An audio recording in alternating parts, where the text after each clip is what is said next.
It was 6 o'clock in the morning, and in his little house, in a little village in Mexico, Mario was asleep. He was still asleep at 7, at 8, at 9, and at 10 o'clock. Most days, Mario woke up at about 11. Then his wife usually went to the shop to buy tortillas and coffee for his breakfast.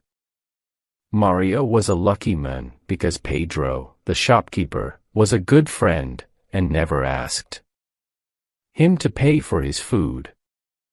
But one morning, Pedro woke up, feeling angry.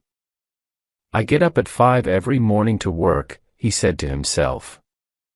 "But Mario lies in bed all morning doing nothing.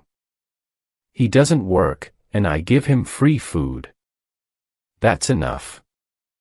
If he wants any more free food, he'll have to do some work for me."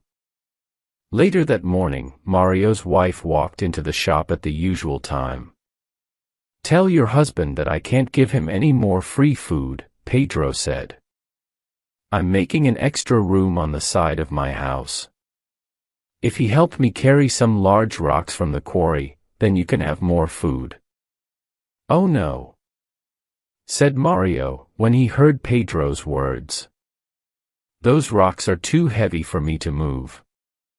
How many times must I say, if God wants to give, he'll give. And when he gives, he'll push it in through the window. Please, no more talk of work. What about a nice cup of fresh coffee?" After that, he put on his clothes and left the house. Later that morning, Mario was walking up the hill happily watching the clouds in the sky. Suddenly, he heard shouts behind him. "Whoa! Whoa there!" After turning round, he saw that a horse was galloping nearer and nearer. A man was riding the horse and shouting, but the horse didn't stop. "Whoa!" The rider shouted again, but the horse didn't go any slower. Now the horse was right in front of Mario. He jumped at it, took the horse's reins in his hands, and made it stop. The rider was an old man with long white hair. He got down. "You don't run around all day like other people," he said to Mario, "but you're there when someone needs you. You're very kind." He replied, "Mario, but to be like this is not hard. I try to sleep well, eat well, and not worry about things." "Well, today you really helped me," said the old man. "And so I want to give you a gift of God." "A gift of God?" "I don't understand," said Mario. "When God gives a gift to somebody," the old man explained, "only the person that God gives it to can keep it. Follow me." Mario followed him and they went up the hill. There, the old man stopped and showed him a large rock. "Under that rock," he said, "are some leaves. Under the leaves are some chests. In the chests, you'll find the gift of God waiting for you." Mario went over to the rock, knelt by it, and took it in his hands. He moved it easily. Then he moved the leaves and saw 6 chests made of wood. Slowly he opened one of the chests. Inside it, there were hundreds of silver coins. He opened a second chest and a third. All 6 chests were full of silver coins. Mario turned to thank the old man, but strangely, he wasn't there anymore. Mario picked up some of the coins and put them in his pocket. Then he closed all 6 chests, put leaves over them again, and put back the rock.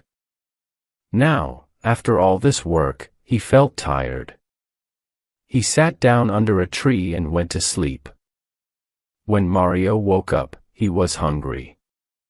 He remembered something about a horse, an old man, and some silver. Did he really happen, or was he just a dream? He said to himself. But then he remembered something much more important. Lunch. He started walking quickly down the hill to his house. Suddenly he heard a clinking noise. He put his hand in his pocket and found 6 silver coins there. That evening, Mario's wife went back to the shop. She put the coins in Pedro's hand. "My husband sends you these. We need rice, a chicken, tortillas, tomatoes, and coffee." Pedro's mouth fell open when he saw the silver coins in his hand. "How did Mario get so much money?" he asked. "Come to our house tomorrow morning after 11. the wife said. "And he'll tell you." The next morning, Pedro heard the story. He wasn't really sure if it was true. "But Mario," he cried, "why didn't you bring all those chests home with you?" "They were too heavy," Mario explained. "I needed horses to carry them. And I have no horses. And my friend, how many times have I told you? If God wants to give, He'll give. And when He gives, He'll push it in through the window." "I know," Pedro said. "I have some horses.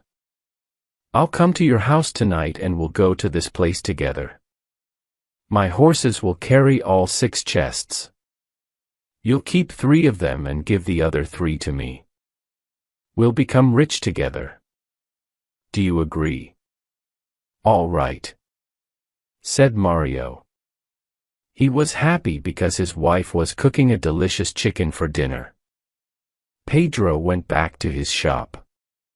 But he began to think, why must I share the silver with Mario? The horses belong to me. Without them, Mario can do nothing. And he won't know what to do with the money. He'll just eat and sleep as usual. But I always know what to do with money. I build a larger house." That night, at 11 o'clock, Mario was asleep. "Husband," said his wife, "wake up. It's already 11 o'clock. And your friend hasn't come." "He's just late," said Mario. And he went back to sleep. An hour later, the wife woke her husband again. "Husband, it's midnight. And I'm afraid that Pedro has decided to keep all the silver for himself." "Midnight. It's too late to go anywhere now. Wife, go to sleep." After that, Mario and his wife slept all through the night without waking up again. While Mario was sleeping, Pedro went up the hill with his horses and his men. He told the men to move the rock and look under the leaves. They found the 6 chests. "Open them," Pedro said. But when they opened them, they saw no silver coins inside. Only lots of dirt and stones. "Ah, my friend, Mario is laughing at me. He thinks that this is funny," Pedro shouted. "Well, I know how to be funny too." He told his men to put the chests onto the horses, to carry them down the hill, and to leave all the dirt and stones in front of Mario's house. They did this, and then they went back home. The next morning, when Mario's wife woke up, she couldn't open the door or window. "Husband, wake up," she said. "There's something outside our house, and we can't open the door or the window." Mario got out of bed, and he pushed the door. He couldn't open it, not even a crack. He pushed the window, and at last it opened a crack. Lots of silver coins came through the crack and fell onto the floor. "Husband," the wife said. "Pedro did come last night." "Perhaps," replied Mario. "But all this work has made me hungry. What about a nice tortilla?" After that morning, the shopkeeper's mouth fell open for the second time in 2 days. Mario's wife came into the shop and bought more food, and new clothes for herself and Mario. She put 20 silver coins down in front of the shopkeeper. What happened yesterday? We waited for you until midnight. I was worried when you didn't come. Then this morning, it all came through the window. But surely you gave us more than half. It wasn't me, Pedro said quickly. Of course it was. Who else would leave all those silver coins outside our house? There was silence. Then Pedro said quietly, Your husband always says that if God wants to give, he'll give, and that when he gives, he'll push it in through the window.